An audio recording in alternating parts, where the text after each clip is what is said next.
And welcome back to the Basil Breen Boombox once again with our most complicated setup to date. I have a few little bits and pieces in store for today's episode. I'm going to be trying something slightly new where I take content, art, music, stuff that has reached my news desk that I find interesting, and then I'm going to discuss and analyze it here on the podcast. And yes, and it means that you can switch between scenes. So I'm hoping it's very hard to monitor everything that's going on, to be honest. But we're going to see how we get on with everything. The first order of business, I guess, is to mention my upcoming... Oh, that didn't work out well, did it? Straight off the bat. My new single, Funny, which will be out on the 23rd of February. I'm very excited to get this out into the world. I think it's a song that's sort of an ode to friendship, let's say, and those old friends that, oh no, seems to be an unwanted cat visitor that shouldn't be in here. Yeah. Hold on. Yes, an ode to friendship. And I'll say no more because I'll be releasing a bit more content related to that. I think I can give a little... So if you've seen this start screen before the podcast starts,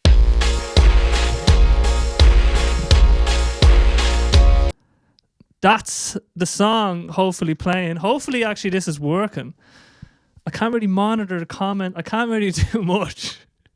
I've kind of boxed myself in, and I'm not really sure how this is going to go.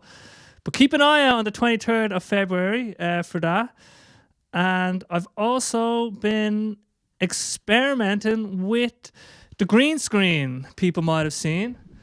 And I figured out a way to remove the background from any video, and you just use an app called Runway, and that opens up the door for all sorts of shenanigans. I have so many ideas. I have another one coming out on Tuesday that I think is pretty funny. The difficult thing is trying to figure out a way of doing the green screen videos that's classy, because I have some serious songs that I can't really be just, flashing things across the screen and making it real jokey. I have to try to figure out how to do it in a classy way. So I'm just constantly trying to figure that out. The last few nights I've been going to bed, and then also on the looping, I have the loop station now set up back again. I've still been practicing the piano. That's coming along, and I'm hoping to eventually become a copycat clone of Mark Riboulet, who, if you haven't seen, you really need to check out. He's just an improvised looper, and he's really kind of pioneered a new sort of art form in the way that he does it. Now, he's more comedic than maybe what I'd be aiming for, but that's really where I see myself going. I'd love to be able to just do an improvised loop performance with just my piano and the looper, and I'm figuring it out. There's so much in selector sounds. You have to figure out what sounds are what. Like, if I said to you, you might know what a violin sounds like, but you mightn't know what a particular electronic sound sounds like. But there's a way of categorizing sounds that are used in music, and if you're able to categorize them and based on certain characteristics, then you can think about them, and you can know,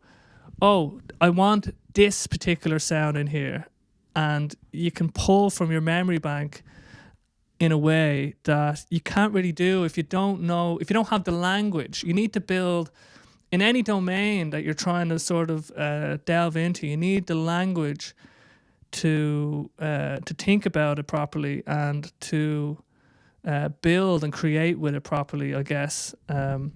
So that's the looping side of things. And I also have a guest lined up for I do this, I guess. So keep them an interest no more on that, and I'll say no more. Don't want to give it away. And then I also got a very prestigious award, and hopefully I'll be able to show this now. Oh, that's just showing the. Oh, that's not it either. I knew this was going to happen. All right, I've already shown that, so I'm going to delete that. This was the award that I got. The Smithfield Creatives Best Act in the Male category. Now, I did have an acceptance video that I did that I sent across to them because I couldn't be there in person. Unfortunately, I'm out west now, and my car is in the shop. And I did have a video that I was going to just play now, but I deleted it, unfortunately.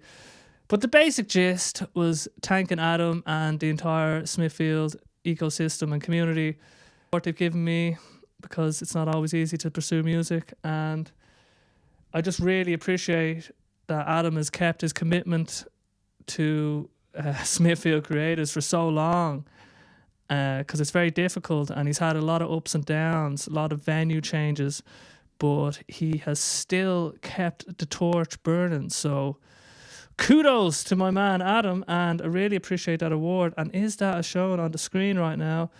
I think it is. I was going to do a post, but I feel I don't know. I feel like I've indulged in my awards a bit much. Like for the Circle Session Song of the Year, I don't want to make a big song and dance of every little award that comes my way. But it does mean a lot to me, because when the first time I went down to do the Smithfield Creatives, I was so nervous, and I knew I had to walk into this place, and I didn't know anybody, and yeah, it was a lot of anxiety. And performing there really helped me work through my performance anxiety. So it's a great place to sort of cut your teeth, I guess. All these sort of open mics in general, just getting stuck in and having somewhere where you can go and perform in front of other people that are willing to listen. It's invaluable experience to build as a performer. And so I think I have that there now, and I'm just flicking through various different windows and trying to figure out what to do next, because I have notes all over the place.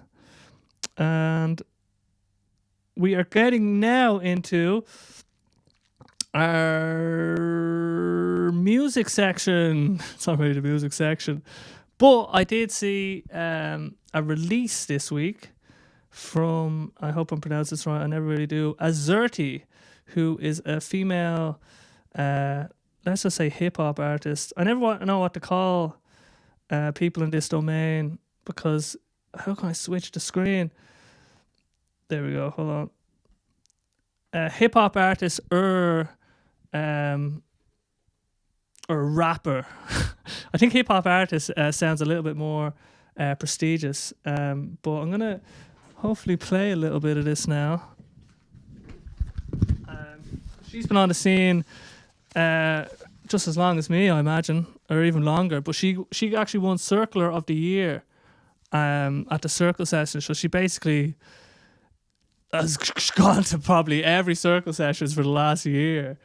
I don't know if that's the case, but it takes a lot. And then she went to Electric Picnic as well as part of the Circle Sessions. And it's just great when you see people actually starting to record their music. And the performance in this song is very strong, as in her sort of her rhythm, her timing, her pronunciation.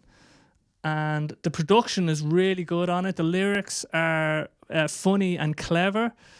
And I'll just play a little bit now, if this plays. Masterpiece. Hopefully that's playing. I haven't hit my targets yet, no, but I've been marking them. I've been marking them. I've been marking them. My words are an incinerator. There's a spark. So what I really love is the little transitions, the vocal throws, like the I've been marking them, the delayed effects, the subtle use of auto-tune, just because this song, it doesn't feature any choruses, and you need something to sort of, I guess, keep the interest going. So there's instead these sort of moments of transition that rely on sort of vocal throws and just vocal effects and sort of like and then little drops. And I also like the fact that the name of the song only features once in the song, and there's always something special about a song that does that, because you're kind of waiting for it, and then when it says it, you kind of, that's the kind of the focal point of the song that it's hard to explain. But in this song, it just says it once, and then that this particular genre, like let's say hip hop, where there's no real hook and no real chorus, it seems it's hard to really find a language for this, but it gives it this sense of being like hardcore and cool and gritty, and the sort of the spirit of the MC is, it's like, I don't need your choruses, I'm just going to show you how good I am at rhyming words and wordplay and all the rest of it for the duration of this song. And it kind of elevates it into this different place. Like you see KC, a lot of his songs kind of just are these big monologues.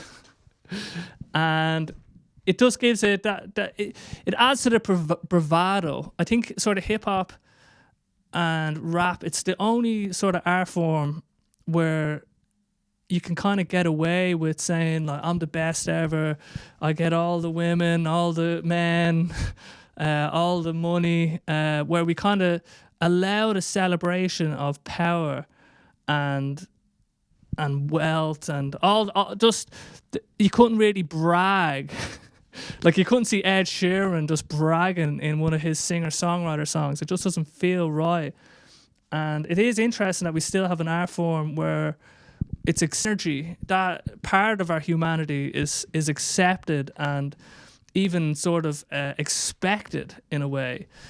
And it's kind of tied into it because a lot of it, you're not relying on the, like, just being a good singer or melodies like as much as other songs are, and relying on hooks as in choruses.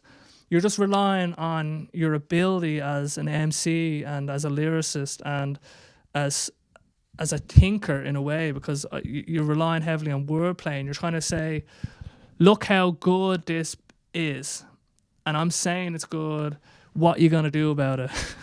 At least that's one extremely white person's take. So shout out to Irish Sea Records, whoever they may be, because the production on it is really good. I can't believe how good the production is, and I hope to see more releases on the horizon from Azerty, because she's very talented. And the name Double Yellow, it just has that beauty where it can mean, I mean, double yellow, it's like that song Black and Yellow, or, well, that's the only one that comes to my mind. But you know what I mean? It's not a definite sort of idea, or it feels like it's open-ended in a way, and that just adds to the coolness of the song, in my opinion. And I think that's the basic gist of that part. So again, shout out to Irish Sea Records. And I think I flicked. God, this is not easy. I don't know why I made it so difficult for myself, but I just want to experiment with trying to do it live, I guess. And where am I? Okay, so I've done the Smithfield part. I've done Azerty. And now I want to bring us to a very interesting poem. Sort of a love story gone awry from Leon Dunn, aka, I keep typing up this name wrong, Nomantics. He's done all sorts with poetry. I think he's after, I don't know, I seen him on stage representing Ireland in some form, and he's really pushing boundaries with the poetry, which is great to see. But this poem in particular, and hopefully I'll be able to play a bit of this now. It pulls you in with sort of the cliches of the session, and that's what I thought the angle was, because he's very, very performative. He's very believable. Like, he sucks you in straight away. Like, I just had to play. Hopefully this will play. In the deep dark ditches of an absolute rage in session, I lock eyes on you. Like, look the way his mannerisms. Like, he's really good at drawing you in and selling the words. It's just, God, when you really think about it. Like an animal at loose from its cage, I mouth, watch you rage to a filthy techno beat. You're fucking out of it. And the stops and just everything about the performance, it's just next level. That's just the performance. But the actual poem itself, it's again, he just pulls you in. Oh yeah, we're just having a good time, the session. That's what I thought it was going to be. And then it goes on, and then the story really unfolds, and it just, the whole tone changes from like, yeah, out of it, to sort of this melancholic despair. And it's that kind of, that flipping of the emotional landscape kind of gives it so much credence, and it really pulls you in.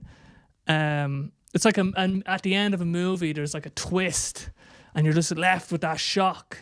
Because the twist in this, I don't want to give too much away, but it really mirrors sort of the initial inception of love, let's say, and then the eventual fading out of that love. Even if it doesn't end, love just changes over time. And in the case of this poem, it really sort of, the contrast between the beginning, to the journey of love. Like, when I seen it, it's pieces that you hear and watch that you just know is just on that other level, and it's really amazing. And there's some, I wish I could skip through, because there's, not that I want to skip, I'd love to, there's no point in playing the whole thing. I really think everyone should just check it out. But there's one in particular part of it, that's an interesting way of saying it, where he used this refrain, and it's a real powerful refrain, and he basically just, he says so much with so little. Hold on, I'll just have to give this a little bit away. But he goes, and years go by, and years go by. 3 times he says it, and the first time you're just like, oh God, yeah, the character and the story, just the passage of time. We can all relate to the passage of time, and so when someone says years go by, sense of what that means, and then years go by, and years go by. So, like, it's gone on for so long, and the weight of them years is so heavy by the 3rd time he says it. And it's a very powerful sort of technique to use, sort of, I think in poetry it really works well, because there's not really usually a hook. Like, you need a few refrains that or parts of repetition that draw people in, and sort of they're like little hooks to give people sort of anchor points as they're listening and when they're remembering. And I was just so impressed with this, and it kind of reminded me of there is a poem by Robert Frost, and I forget the exact poem. I did take notes, but my notes are all over the place. Oh, that's so annoying. Anyway, basically, this has gotten out of hand with the amount of windows that I have. I'm not going to be able to find it now. But he's in the poem. He basically says he's on a horse and he stops off somewhere and for the night. And the lines are and I have miles to go before I sleep, and miles to go before I sleep. So and miles, like the second and miles. It's so interesting how the brain works, but it adds so much more weight to the miles. Like we feel the miles in the same way we feel the years in what Nomadics is saying in his poem, because of that repetition. And I love that, and miles to go before I sleep, because you know how much work is still ahead. Well, see, art is just interpretation, and I'm just giving you my interpretation. And the reason we like art, it's not because of the art, it's because of us, in a way, and what it's doing to us. So when I'm speaking this, it's not really fact, it's just my brain gravitating to what it gravitates to, because I mean, I've certain biases and certain worries and fears. I guess a big fear is just time for me in general, not having enough of it, knowing that the end will eventually come. And so these are the lines that I would gravitate towards. And it reminds me, I don't know if I have it now, but there is a song that I've been listening to, and it's Royal Otis. Is that what they're called? Sorry, hold on. It's a beautiful song, but it has a similar kind of line than what we've been discussing. I sit in the pocket, we're sitting for lunch. Like the real shellfish, we just haven't learned much. Here we go. Oh well, that's miles away. Oh well, that's miles away. So this song, in a nutshell, for me, it sort of speaks to the kind of the reckless abandon of youth, let's say. That line, oh well, it's miles away. It's like, don't worry about it, it's miles away. Don't worry about death. Don't worry about all that stuff you have to do. We're here now. Enjoy now. That's miles away. That's miles away. And then the repetition here again adds so much weight. And the contrast between the two melodies, though, in this, when I first heard it, God, it really hit home for me. But that's the connective tissue that connects Nomadics, Robert Frost, and the Royal Otis. Definitely check that out. And that's that little part done. And now I need to try and find my notes, but I don't think that I'm going to be going to. I need a better way of organising this for the future. I don't know how. I don't know if it's possible. For fuck. I'm after stopping the stream on Instagram, I think. Oh no, there it is. Jesus. Alright, so how do I... Fuck me. Alright, I need to get more organised. Anyway, this clip is a bit left field, but I think it was one of the funniest clips that I've ever seen. It's not because the guy is a traveller. It's about... it's just the twist. I'll let it play because I just love it so much. No, alright, Louise, there's no cokehead in me. There's no coke. See, your sister is on coke, is she? Is she on coke? Am I on coke, Noreen? Am I on coke, Noreen? Did I take coke tonight? Am I on coke? Am I on coke tonight, Noreen? Noreen, am I on coke? You're not coke. Did I take drugs tonight? I never took drugs. Let me tell you something, Samantha. No, you're fucking knacker for your husband. That you want to fight me. Get him out to me. Get anybody out to me. I don't give a fuck. So, like, when you first watch it, you think, okay, he's obviously getting in trouble off his missus because he's after doing coke and she's not happy about it. But he just goes like, and let me tell you something. See you and your knacker fucking husband. I'll fight. Get him there. Get him onto me. Get anybody onto me. And I just think anyone watching this just believes that this man is after snorting an enormous amount of cocaine. And he's, I just love it so much. Just basically that the surprise element and just that like sort of Pinocchio nose just protruding out. Because I mean, if he didn't do cocaine, then I don't know what to believe anymore. I'm gonna try get another little bit up now, related to doing the legends of circle sessions. And where is that? The legends. They're doing a night in the International, and it's their 10-year anniversary. Oh, here we go. Okay, so now I can share that. The legends of the circle session. God, this is difficult. I don't know if this is worth it. Like, it's probably... I'm just trying to spin too many plates. But... So the circle sessions, yes. One of the longest running, probably open mic in Dublin at the moment. I don't know. Maybe the Ruby sessions. Maybe there's some other obscure one that I don't know about. But 10 years. And a lot of cool people on the ticket.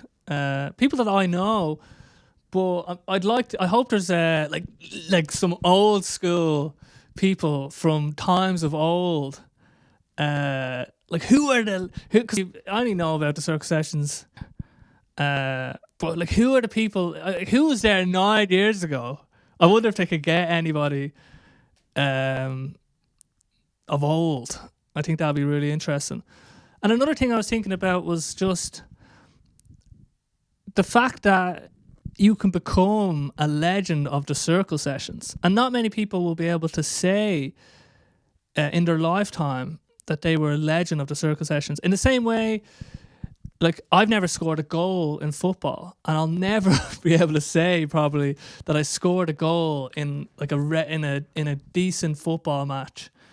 And there's all these things that we can do in our lives that that you really have to dedicate your time to and effort to, because not everybody can become a legend of circle sessions. You have to show up. You have to obviously reach a certain level of skill and quality with your art, but you can do it. You can pursue these avenues, and then you can end up doing something that in your lifetime only a few people would have ever got to do. And when you think about your life like that, it's not about you don't have to do it on the grandest stage of all. But there's so many stages. There's stages all around waiting for us, and they're just as prestigious as any other stage, or as prestigious as we want them to be. And just the fact that you can't stand on all the stages, even if you were good enough, because you don't have the time. You're not in the location. You're not in that period of time that stage existed, because everything is kind of transitory. It just, even going to a gym at a particular period of time, for a particular set of years, like not many people will say that they were there from like 2005 to 2007 for that period of time. But you could say that you were there if you wanted to, if you went back in time.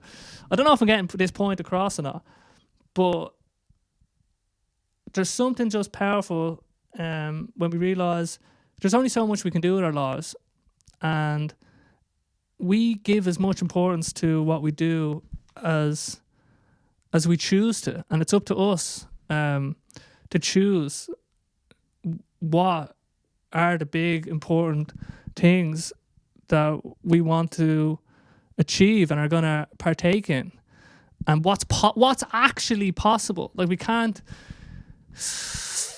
play basketball, can't go to the moon, can't do a lot of things. I'll never play golf.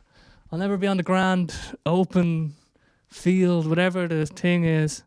We can only do whatever. Like, there's certain possibilities that are available to us, and we can max out them possibilities. And I think that's a very powerful idea. So I don't know if I'll actually get down to the Legend of the Circle sessions, unfortunately, because now I'm in Mayo. But anyway, that's enough ranting on that. So I found that this was very messy doing this, and I need to figure out a better way of doing it. Maybe I'll write out my notes, because once I lost my notes, I kind of lost the trajectory of where this podcast was supposed to go, and I'm got a little bit. It's just very flustering versus just talking in a way, because you're trying to manage. I mean, messing around on this fucking laptop, trying to make the screen show at the right time. Hopefully, I did not too bad of a job. But what I really want to do is I need to just put more time into, because there's so many things I want to do. Like, if I had a limited time, like cinematography, I started going down these rabbit holes of lighting and shots and telling a story with the camera, and oh god, it would take so much time and effort to really get into it, but it's so appealing to me, and everything is so appealing to me, and I just want to do everything, and I can't do everything, even though I've loads of time at the moment. Actually, like, I need to just buckle down on what is going to give me the most value over time. And I really think that the looper and piano are what is going to give me the greatest long-term happiness.